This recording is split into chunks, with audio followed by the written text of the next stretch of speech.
Hello दोस्तों, आज दिनांक 10 अक्टूबर 2024, दिन गुरुवार, अश्विन मास शुक्ल पक्ष सप्तमी। अब खबरें विस्तार से। दिल्ली में बुधवार को फ्लैगस्टाफ रोड स्थित सीएम आवास को सील कर दिया गया। पीडब्ल्यूडी ने आवास से सीएम आतिशी का सामान निकाल कर बाहर कर दिया है। दरअसल पूर्व मुख्यमंत्री अरविंद केजरीवाल ने 4 अक्टूबर को आवास खाली कर दिया था। 2 दिन पहले ही आतिशी इसमें रहने आई थी।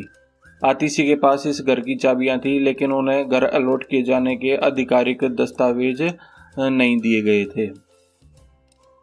हरियाणा के रोहतक की मैम सीट से चुनाव हारने वाले पूर्व एमएलए बलराज कुंडू ने लड़कियों के लिए मुफ्त बस सेवा बंद कर दी है। हरियाणा जनसेवक पार्टी के नेता कुंडू ने कहा कि नए एमएलए अब से बसें चलाएं। कुंडू ने हार के बाद समर्थकों की मीटिंग बुलाई थी, जिसमें इलाके के वोटरों को लेकर गुस्सा जाहिर किया गया। उनका कहना था कि कुंडू ने मुफ्त बसें चलाई, इसके बावजूद उन्हें हरवा दिया गया।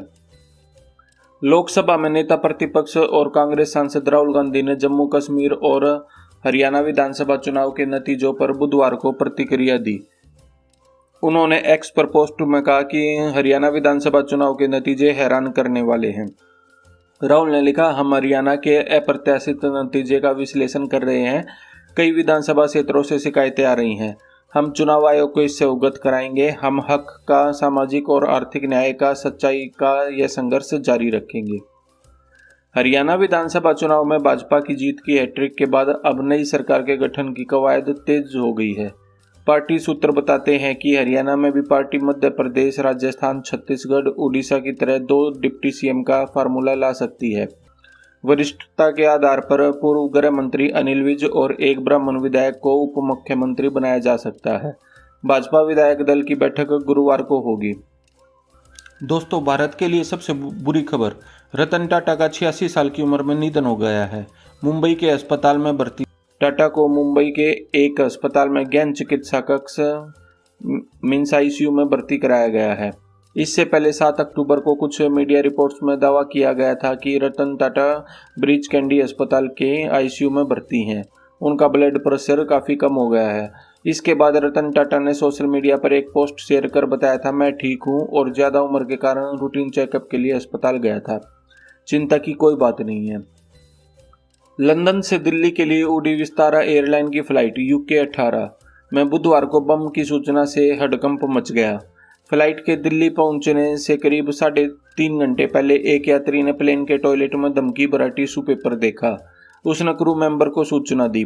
फ्लाइट को दिल्ली में लैंड कराकर आइसोलेशन बे में ले जाया गया, जहां सभी पैसेंजर के सामान की जांच की गई। हालांकि बम जैसी कोई चीज नहीं मिली।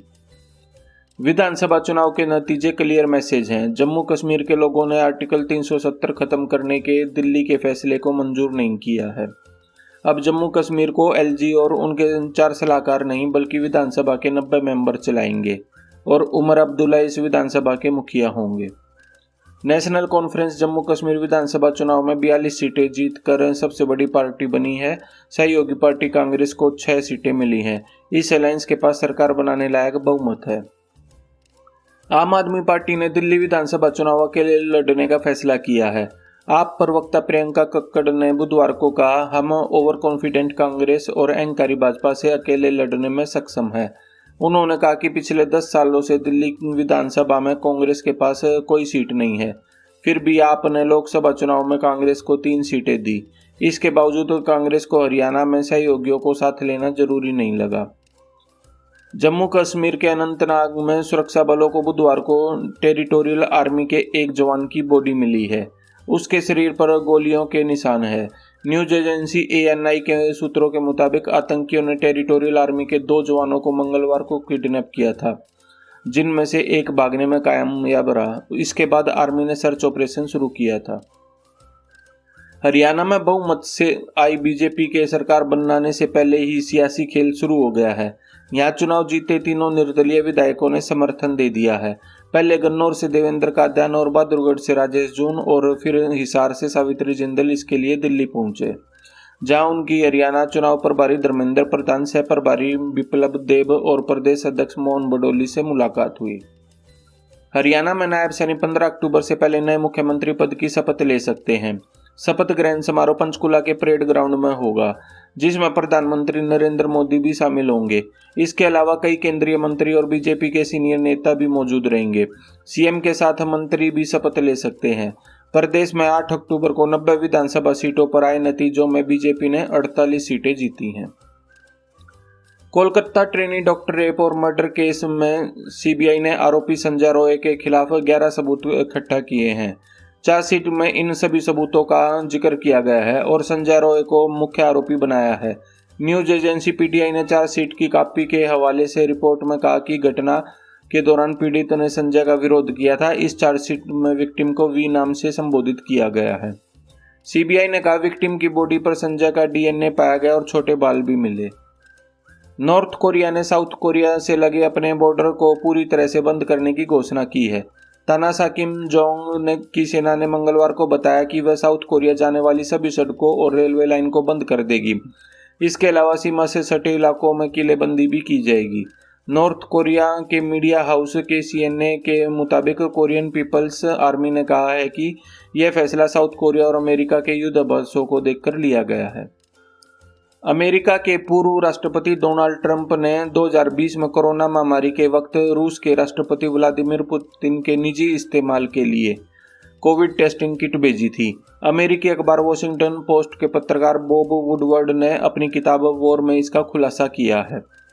किताब के मुताबिक पुतिन को तब डर था कि वे इस वायरस का शिकार हो सकते हैं। इस मदद के बाद पुतिन ने ट्रंप को आगाह भी किया था कि वे इस बात को सीक्रेट ही रखें, क्योंकि अगर लोगों को इस बात का पता चला तो वे अमेरिकी राष्ट्रपति से बेहद नाराज हो जाएंगे। हालांकि ट्रंप के चुनावी कैंपेन की टीम ने इस दावे को खारिज कर दिया है। फ्रांस ने आतंकी ओसामा बिन लादेन के बेटे उमर बिन लादेन के देश लौटने पर हमेशा के लिए रोक लगा दी है। बीबीसी के मुताबिक फ्रांस के गृह मंत्री ब्रूनो रितेयो ने मंगलवार को इस आदेश पर दस्तखत किए। गृह मंत्री रितेयू ने कहा कि अब उमर बिन लादेन के फ्रांस लौटने की उम्मीद हमेशा के लिए खत्म हो चुकी है। रितेयू ने कहा कि उमर ने सोशल मीडिया पर आतंक को बढ़ावा देने से जुड़े पोस्ट किए थे। लेबनान में इजरायली हमलों के बीच हिजबुल्लाह ने सीज फायर की मांग की है। CNN की रिपोर्ट के मुताबिक इस संगठन ने पहली बार सार्वजनिक तौर पर सीज फायर का समर्थन किया है और गाजा में जंग को रोकने की शर्त नहीं रखी है। हिजबुल्लाह ने पिछले साल 8 अक्टूबर को हमास का साथ देते हुए इजराइल पर हवाई हमला शुरू किया था। इस घटना के 1 साल पूरे होने पर हिजबुल्लाह के डिप्टी चीफ नईम कासिम ने मंगलवार को भाषण दिया। इजराइल और हमास के बीच 1 साल से जारी जंग की वजह से गाजा खंडर में तब्दील हो चुका है। न्यूयॉर्क टाइम्स के मुताबिक गाजा की 60% इमारतें बर्बाद हो चुकी हैं।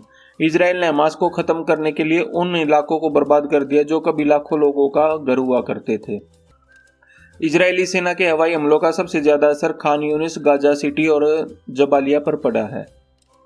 सोने चांदी की कीमत 9 अक्टूबर को 10 ग्राम 24 कैरेट गोल्ड का भाव 892 रुपये गिरकर 74,834 रुपये पर, वहीं चांदी 2,122 रुपये गिरकर 88,290 रुपये प्रति किलो रही। सेंसेक्स 9 अक्टूबर को 167 अंक की गिरावट के साथ 81,467 के स्तर पर बंद हुआ।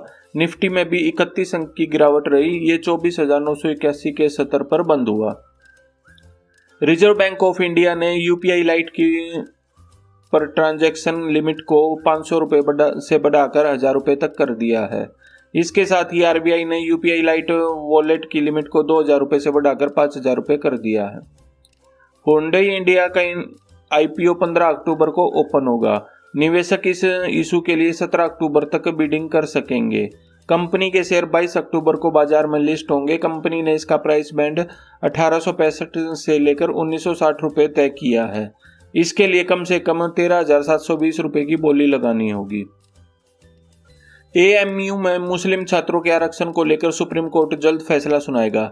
एएमयू ने इलाहाबाद हाई कोर्ट के 18 साल पुराने फैसले को चुनौती दी है। उस फैसले में एएमयू ने पोस्ट ग्रेजुएट पाठ्यक्रम में मुसलमानों को 50% आरक्षण रद्द कर दिया था।